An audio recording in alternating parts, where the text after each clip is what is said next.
dahil kinakailangan niyang bumuo ng legal team. Legal team na magtatanggol sa dating presidente ng Pilipinas. Ano yan, kusa? O bahala na kayo dyan. Total, pinakulong nyo si Tatay Digong, kayo na rin bumuo ng legal team niya. No? Na pinakulong ninyo. Presidente, alam po ninyo, isang vice president, kahit isang Pilipino lang po. No? Kahit isang OFW lang ang ginigipit sa ibang bansa, nakakulong ng walang kasalanan, kahit isang OFW lang, Vice President ng Pilipinas, gagawa siya ng paraan para mailigtas yung isang OFW. Solve na po kami. Ito po, hindi lang po to isang pangkaraniwang OFW. Hindi lang po isang pangkaraniwang Pilipino ang kinakailangang ipagtanggol. Bumubuo po siya ng legal team, yung the best na pwedeng magtanggol sa pinakamamahal naming Pangulo. Kung minamasama mo yan, Auntie Claire, masamain mo na rin yung mga ginawa ng Pangulo mo. Saan ba nagpunta yung Pangulo ng Pilipinas? Bakit siya tinagurian ng isang US sikat na palabas, no? Yung Jeopardy. Bakit ginawa siyang ehemplo na pinakamarami o pinakasikat na manlalakbay? Ikinumpara pa kay Ferdinand Magellan. Ilan na ba napuntahan ni BP Sara na bansa? Mas marami ba dun sa amo niya? Kaya wala dito si BP Sara dahil nagbubuo siya ng legal team sa dating Pangulo na pinakulong nyo.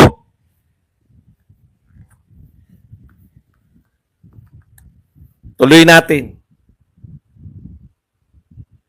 Siguro sinasabi niya yan na road to perdition na tayo. Bakit? Dahil hindi niya naman nakikita kung ano ang mga ginagawa, mga proyekto, programa na isagawa na at naitulong na ng pamahalaan sa taong bayan. Dahil malamang ay hindi siya nanonood ng ating press briefing everyday.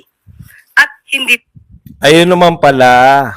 Baka raw kaya nasasabi yan ni BP Sara dahil hindi naman kasi siya nanonood sa PTV4 at hindi siya nanonood kay Auntie Claire.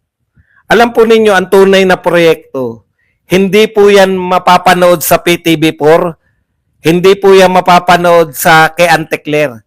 Ang tunay na proyekto, nakikita. Ang tunay na proyekto ng pamahalaan, nakikita. Ang tunay na proyekto, nararamdaman. Ang tunay na proyekto, naaamoy. Nung panahon ni Tatay Digong, wala pong araw-araw na nagsasabi, eto proyekto namin, eto proyekto namin. Nakita po namin yung Skyway, nakadaan po ako dun. 100,000 ang nanood sa akin ng una po akong dumaan sa Skyway, nilive ko po. Alam niyo ko po kung ano yung binabanggit ko nung una kong daan. Grabe, para na tayo nasa ibang bansa. Sa ilalim po nito ang A. Bonifacio. Ang tagal ko po naging estudyante. Mula po sa Pampalay, mula po Bulacan. Binabiyahe ko po yan. Ito pong yung A. Bonifacio na to, saglit lang tinawid nung Skyway. Ramdam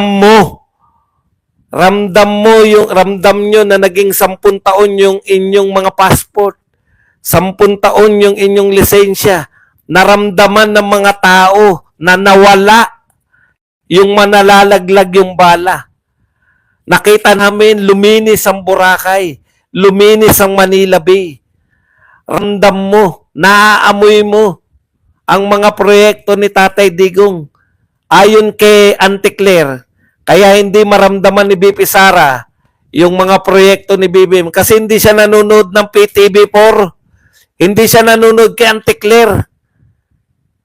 Ang tunay na proyekto, kahit wala kang panoorin, walang tulay, nagkaroon ng tulay. Walang CC-Lex, nagkaroon ng CC-Lex. Na-develop, nakakahiyang magtapon ng basura. Bakit? Daang libo yung naglinis ng Manila Bay. Volunteer. Nililinis yung mga estero papunta ng, hindi lang Manila Bay, yung pinagmumulan ng mga tubig sa Manila Bay. Ilog Pasig, nilinis ni Digong. Mga estero papunta sa Ilog Pasig, patuloy na nililinis. Ngayon po, wala. Para ka makakita ng proyekto, kinakailangan mo manood kay Claire. At sasabihin ni Claire, eto po ang, ano yung proyektong sinasabi? Bakit hindi makita? Ay may plano na po dyan ang ating gobyerno? Ay bibili na po proyekto sa mababang pagtugon nila sa mababang bili ng palay at mahal na bigas. Ay bibilin po yan ng NFA. Hindi nga makita yung NFA. Eh kasi po wala pa pong truck ang NFA. Bibili na po ng truck. Puta, 3 taon na. Bibili pa lang ng truck. Yun ang pagtugon.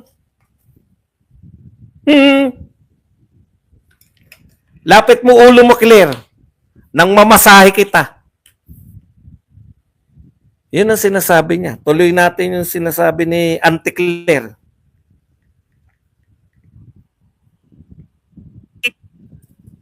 Hindi naman siguro sa nanonood ng mga programang ipinapalabas sa PTV4 at saka sa TVM. Talagang mabubulagan siya kapag hindi po niya inaalam kung ano ang naging trabaho at magiging trabaho ng administrasyon sa pangunguna ni Pangulong Marcos.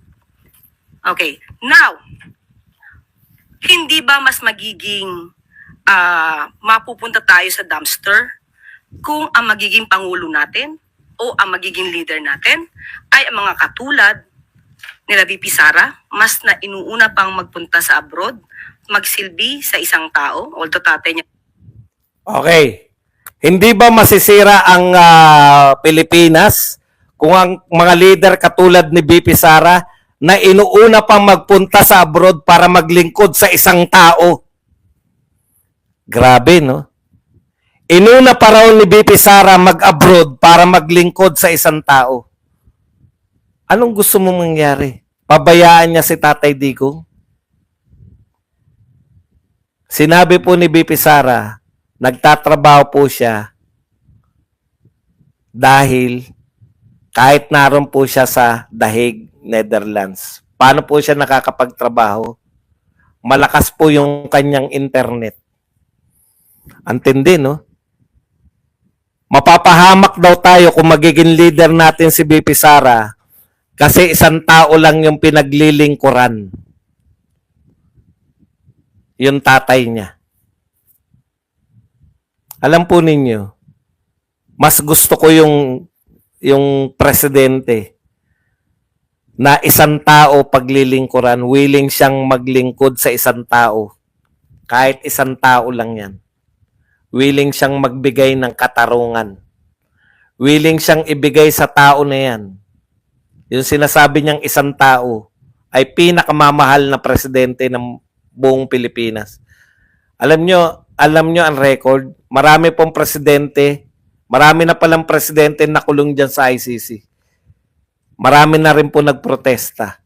Pero ang record po ni Tatay Digong, pinakamalalaking protesta na naganap sa buong mundo.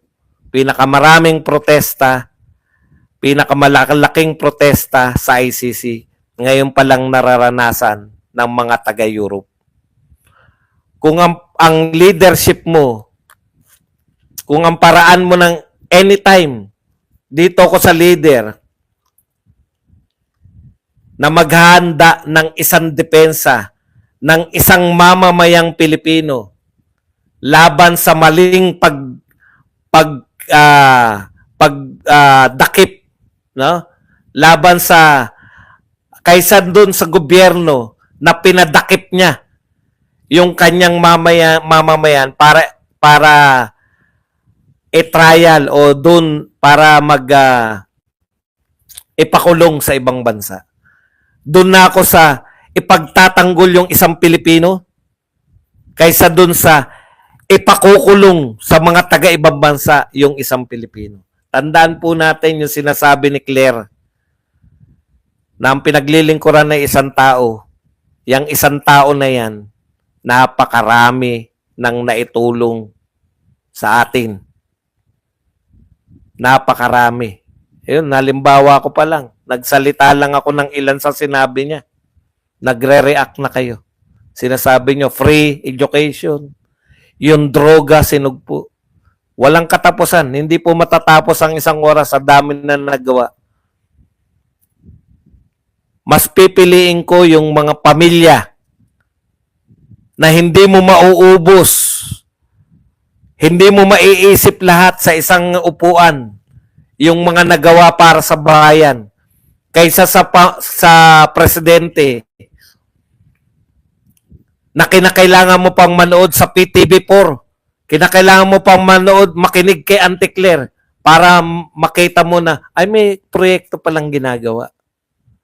Yan lang po ang ating topic.